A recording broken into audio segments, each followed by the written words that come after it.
गौतम बुद्ध को हम बहुत अच्छे से जानते हैं, जिन्होंने बौद्ध धर्म की स्थापना की और उन्होंने लोगों के जीवन में ढेरों बदलाव लेकर आए।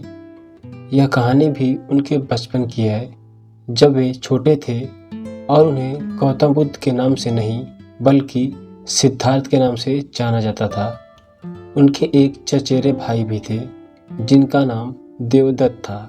राजा सिद्धार्थ के महल के पास एक बगीचा था, जहाँ पर राजा सिद्धार्थ बैठकर प्रकृति का आनंद लिया करते थे।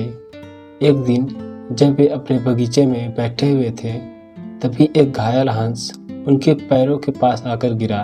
उसके शरीर में एक तीर लगा हुआ था। उसे देखने से प्रतीत हो रहा था कि किसी शिकारी उसका शिकार किया है। हंस को यूं ही फड़फड़ाता और तकलीफ में देखकर राजा सिद्धार्थ को उस हंस पर बहुत दया आई और उन्होंने तुरंत उस हंस की सहायता करनी चाहिए। उन्होंने सबसे पहले उस हंस के शरीर से उस तीर को बाहर निकाला और घायल जगह पर मलहम लगाकर उसकी पट्टी की। यह सब कर लेने के बाद देवदत्त कुछ खोजता हुआ सिद्धार्थ के पास आया। देवदत्त जैसे ही सिद्धार्थ के पास पहुंचा, उसने कहा, अच्छा तो यह तुम्हारे पास है, लाओ इसे मुझे दे दो। इसका शिकार मैंने किया है। इसका शिकार करने में मुझे बहुत मेहनत करनी पड़ी थी। इस पर मेरा अधिकार है। देवदत्त की यह बात सुनकर सिद्धार्थ ने उससे से कहा, नहीं, यह हंस घायल था और मेरे पास आया है। मैंने इसकी मदद की और उसकी जान बचाई, इसलिए इस पर अधिकार मेरा है। दोनों भाइयों के बीच उस हंस के अधिकार को लेकर बहस होने लगी।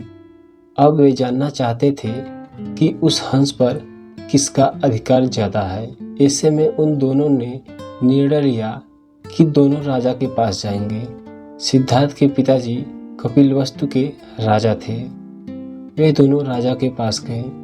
राजा के पास पहुंचते ही देवदत्त ने सबसे पहले कहा, महाराज, इस हंस पर सबसे ज़्यादा अधिकार मेरा है, क्योंकि मैंने इसका शिकार किया है।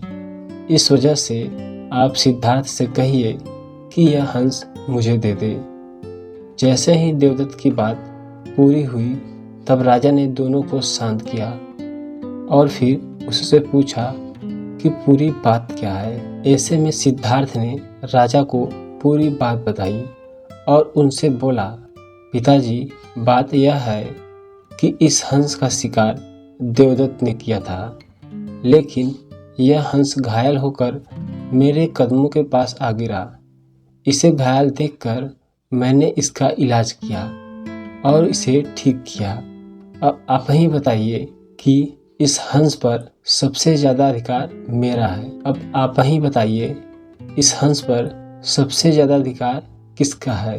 राजा ने इस मामले पर अच्छे से विचार किया। विचार कर लेने के बाद उन्होंने सभा में बात कही। वह बात यह थी कि मारने वाले से ज़्यादा बचाने वाले का अधिकार सबसे ज़्यादा होता है। इसलिए इस हंस पर सबसे बड़ा अधिकार सिर्फ और सिर्फ सिद्धार्थ का है, क्योंकि उसने उस हंस को मारा नहीं बल्कि उससे घायल देखकर उसका इलाज किया और उसकी जान बचाई। राजा के ऐसा कह लेने के बाद देवदत्त को बात अच्छे से समझ आ गई।